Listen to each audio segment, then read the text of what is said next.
ਸਤਿ ਸ਼੍ਰੀ ਅਕਾਲ। ਸਤਿ ਸ਼੍ਰੀ ਅਕਾਲ। ਮੇਰਾ ਨਾਮ ਗੁਰਮੀਤ ਕੌਰ ਹੈ। ਮੈਂ ਇਸੇ ਸਕੂਲ ਦੀ ਟੀਚਰ ਹਾਂ। ਪਹਿਲਾਂ ਇੱਥੇ ਦੀ स्टूडेंट सी, ਹੁਣ ਇੱਥੇ टीचर होके काम कर रही हूँ।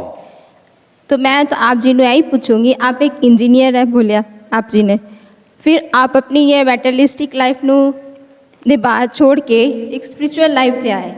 इस तरह का कोई इंसीडेंट है, कोई मोमेंट तुसी अपना शेयर करना चाहोगे साडे नाल कि तुसी किस तरह इस लाइन च आए? गुरमीत कौर जी। हाँ जी, हाँ जी। गुरमीत कौर जी का सवाल अच्छा है, पर मैं सोच रहा कि ऐसा कोई एक्सीडेंटली ऐसा कुछ होया नहीं है कि I have to shift this. ये इंडिया में भरम है, नोशन है कि या आप स्पिरिचुअल लाइफ जिए या आप दुनियावी लाइफ जिए, लेकिन दोनों को बैलेंस जीना, इसको प्रवृत्ति और निर्वृत्ति दोनों को लेके, इसको लोक और परलोक दोनों को लेके, स्पिरिचुअलिटी और वर्ल्डली लाइफ को दोनों को मिक्स करके जीना ही हमने सिक्खी में सीखा है। How to make balance. तो जो सिविल इंजीनियरिंग जब मैंने की थी तो उसमें रोड्स, रेलवे, ब्रिजेस का सब्जेक्ट था। रोड्स, रेलवे, ब्रिजेस की जॉब करते करते मुझे ये समझ में आया, लोगों के हार्ट टू हार्ट रोड्स बनानी चाहिए, लोगों के हार्ट टू हार्ट ब्रिजेस बनाने चाहिए। जो डिसहार्मनी के कारण सारे टूट गए, तो मैंने बाहर की सिविल इंजीनियरिंग छोड़ के लोगों के हृदय का ब्रिज, टनल्स और रोड्स बनाने वाला काम अपने आप को दिया और मुझे वो करने में कामयाबी प्राप्त हुई। आज टीवी पर प्रोग्राम आता है और लोग बोलते हैं हम पति पत्नी का झगड़ा था, ख़त्म हो गया है। ननद और भाभी का झगड़ा था, ख़त्म हो गया है। कहीं पर सास बहू का झगड़ा ख़त्म हो गया है। किसी ने शराब छोड़ दी है, कोई बोलता है हमने क्रोध करना छोड़ दिया है। So I got the success. Thank you, sir. Thank you. मान्यवर, सबसे पहले मैं आपका हार्दिक अभिनंदन करता हूं। मेरा नाम राम नरेश प्रसाद, हिंदी अध्यापक हूं गुरु नानक पब्लिक स्कूल से। बड़ी विनम्रता से मेरी दो जिज्ञासाएं हैं। इन दो जिज्ञासाओं के कारण मैं अपने आप को सामंजस्य स्थापित नहीं कर पाता हूँ। लगभग 40 वर्ष की मेरी अध्यापकीय जीवन है और छात्रों के साथ मेरा बड़ा तादाद में रहा है। मैं समझता हूँ कि आपने जो सवाल उठाया,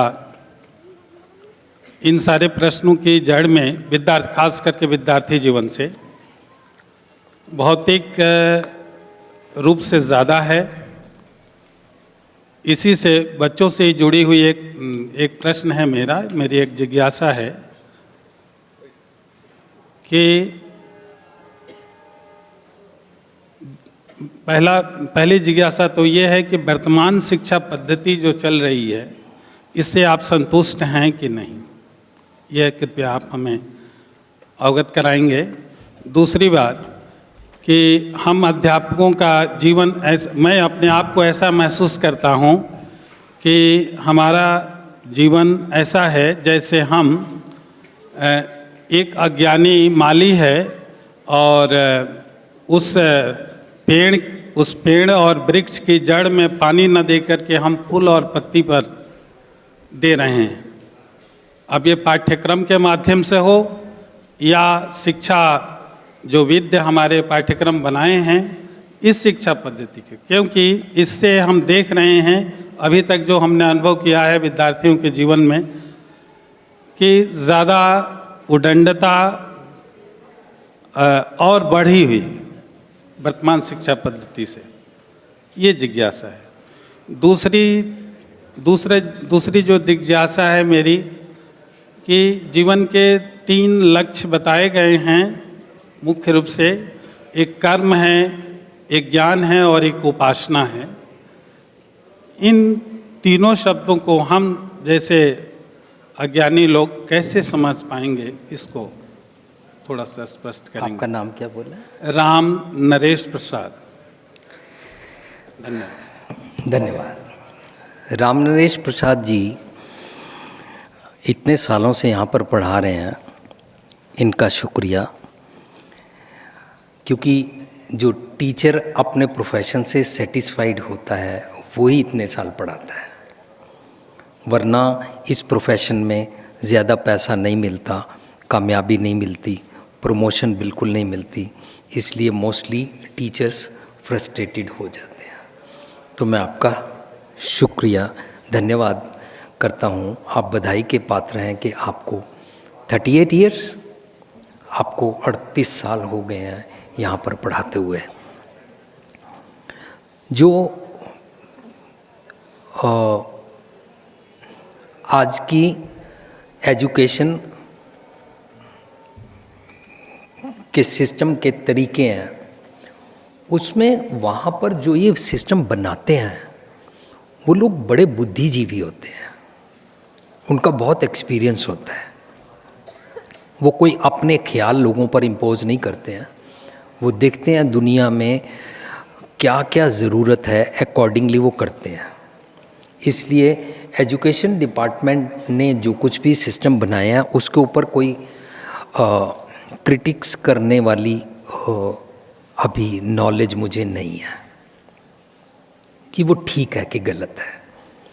लेकिन अमेरिका में रहते हुए मैं ये देख रहा हूँ कि वहाँ पर जितने भी कामयाब लोग हैं, चाहे वो कंप्यूटर इंडस्ट्री में, चाहे बैंक्स में हैं, चाहे बिजनेस में हैं, चाहे वो डॉक्टर्स हैं या इंजीनियर्स हैं, वो सब के सब यहाँ से जो इंडियंस पढ़ के गए हैं वो पूरी तरह से कामयाब हैं। इसका मतलब यहाँ का एजुकेशन सिस्टम गलत नहीं है।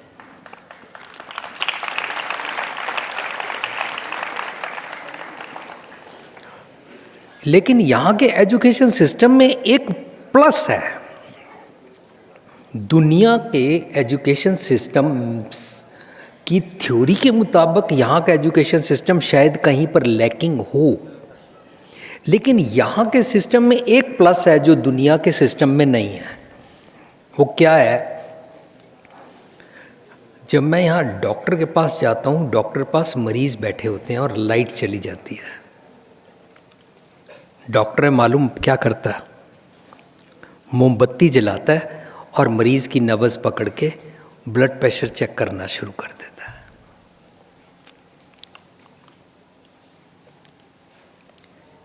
ये डॉक्टर ना यहाँ पर बना है।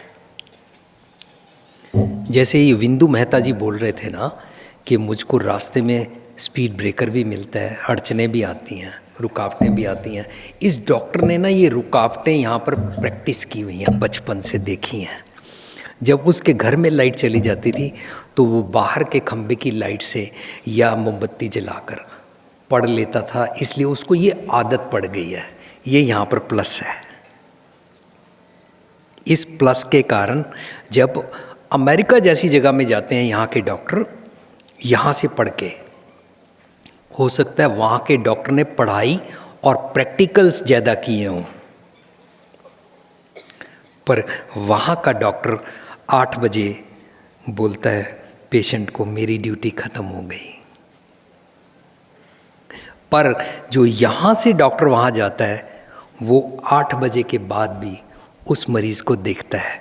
ये बातें मुझे रोज़ देखने को मिलती हैं, क्योंकि अमेरिका में मेरे फादर 9 महीने हॉस्पिटल में रहे, मेरी नानी 3 साल हॉस्पिटल में रही, मेरे जीजा 11 साल वहाँ पर पैरालाइज्ड रहे, और पिछले 3 महीने से मेरी मदर हॉस्पिटल में है। I meet people every day. जितने वहाँ पर गोरे हैं, अमेरिकन गोरे, चाहे वो मिलियनर्स हैं, बिलियनर्स हैं, ज्यूश हैं या क्रिश्चियन हैं, वो सब बोलते हैं mister Singh are you doctor? तो मैं उनको बोलता हूँ no I am not doctor, actually in that room my mother is there, I'm just here to share feelings with you। तो उनके घर वाले जो लोग आए होते हैं या वो पेशेंट मुझे बोलता है I think Indian people are great, Indian doctors are great, they are the best doctors in the world. अपने घर से जब चलते हैं तो बोलते हैं try to meet Indian doctor. वो यहीं से पढ़ के गया है, पर उसने ये जो विंदु मेहता जी वाले स्पीड ब्रेकर्स और रुकावटों को फेस किया है ना, इसके कारण उसकी जो ग्रूमिंग हो गई है ना, ये ग्रूमिंग यहाँ के सिस्टम में बेस्ट है।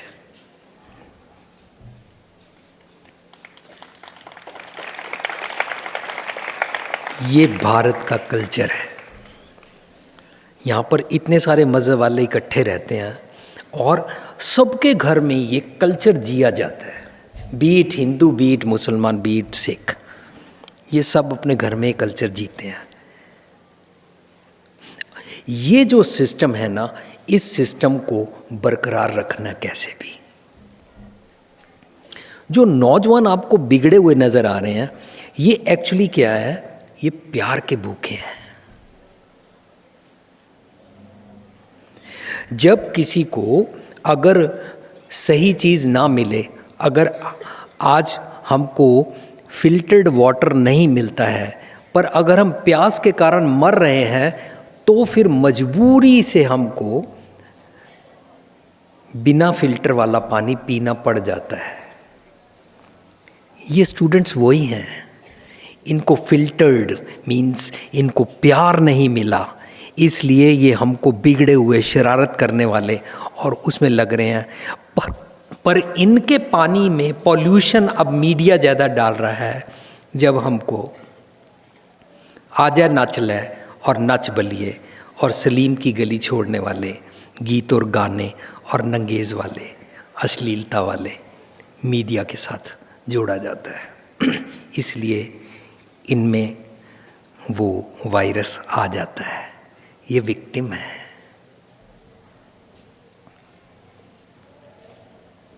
उसके लिए इनको ब्लेम नहीं किया जा सकता, उसके लिए बड़ों को ही ये चार्ज संभालना होगा कि अब क्या किया जाए।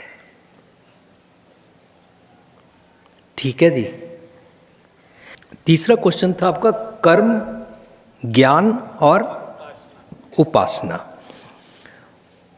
उपासना का क्या मतलब होता है? उपासना का मतलब होता है उप आसन, अपने आसन से ऊपर हो जाना। इसको एलिवेशन बोलते हैं, इसको ऊंचे चढ़ के देखा बोलते हैं। मीन्स मेंटली तौर पर एलिवेट हो जाना। मेंटली तौर पर हम एलिवेट उपासना कब होती है? जब मन करके मैं नम्रता में हूँ, हम्बलनेस में हूँ, विनम्र हूँ ना। जितना मैं विनम्र होऊंगा उतना मैं ब्रांड नेम की गेम से छूट जाऊंगा। जितना मैं विनम्र होऊंगा उतना मैं दूसरों के साथ कंपटीशन और कंपैरिजन कर करके अपनी खुशी को क्रश नहीं करूंगा। I will never compare with others. जितना मैं विनम्र होता जाऊंगा उतना मेरी जो प्राप्तियां हैं उन प्राप्तियों को लोगों के साथ बांटूंगा। पर जितना विनम्र होते हैं उतना आसन ऊपर होता जाता है, उप आसन। इसमें ज्ञान भी आ गया, इसमें कर्म भी आ गया। लेकिन मेरे पास ज्ञान हो, कर्म ना हो, तो ज्ञान दूसरों के ऊपर थोपने वाला बन जाएगा, सुपरफिशियल। कर्म हो और मेरे पास ज्ञान ना हो तो मैं कर्म कांड करूंगा, पाखंड करूंगा और उसको भी जस्टिफाई करूंगा, ये तो करना ही चाहिए, है ना। तो मैं उपासन पर कब पहुंचूंगा? जैसे कल रात हम गुरुद्वारे में डिस्कस कर रहे थे, एक इंसान के मन में नहीं, हम लाखों करोड़ों के मन में ये बात बिठा दी गई है, सच्चे दिल, विश्वास और भावना के साथ भगवान को प्रार्थना करो तो भगवान जी सुन लेते हैं, विश्वास के बेड़े पार होते हैं। ठीक है राम प्रसाद जी, ऐसे बोला जाता है ना। हम सब ये मान के बैठ गए। अब जब कर्म की बारी आई तो मेरे पास ज्ञान नहीं था, मेरे पास ये अंधविश्वास था कि सच और विश्वास और भावना के साथ भगवान को प्रार्थना करो तो भगवान जी सुन लेते हैं। तो रात को हमने एग्जाम्पल बनाया था, अगर मेरे घर में आग लग जाए, मैं लिविंग रूम में बैठा हूँ, बेडरूम में मेरी बुजुर्ग माँ बीमार है, मेरी पत्नी बच्चे के साथ सोई हुई है, मुझे चारों तरफ से आग लगी हुई नजर आ रही है, मुझे उस टाइम क्या करना चाहिए?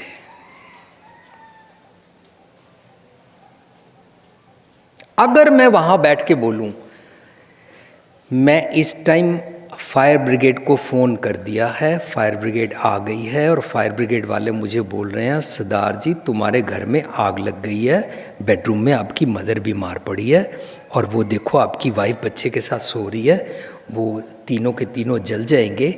आप यहाँ चौकड़ा मार के ये मेडिटेशन करके ये कौन से भगवान की माला जप रहे हैं सरदार जी? तो अगर मैं उनको बोलूँ मुझे सिखाया गया है, ज्ञान दे दिया गया है मुझे कि सच्चे दिल विश्वास भावना से भगवान को प्रार्थना करो, तो मैंने तो आपको बुला दिया फायर ब्रिगेड वालों, अब मैं प्रार्थना कर रहा हूँ भगवान जी बारिश कर दो।